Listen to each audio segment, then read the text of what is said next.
अरे अरे, तुम्हाला कोणी सांगितलंय का? तुम्ही जर या चॅनलला सबस्क्राईब करून जर तुम्ही दुकानातून रामबंधू पापड मसाल्याची पुडी ही विकत आणली आणि त्यापासून जर तुम्ही पापड हे तयार केले तर अगदी मस्त असे कुरकुरीत आपले उडदाचे पापड हे तयार होतात। त्यासाठी जर तुम्ही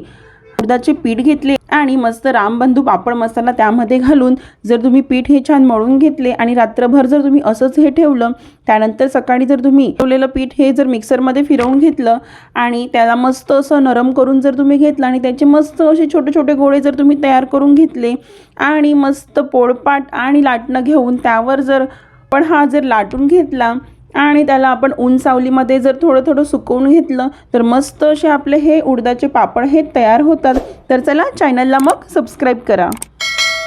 आणि तुम्हाला जर आपली ही रामबंधू पापड मसाल्याची पूर्ण रेसिपी जर बघायची असेल तर खाली माझा फोटो दिसत असेल त्या खालील त्रिकोणाला क्लिक करून पूर्ण रेसिपी ही तुम्ही बघू शकता।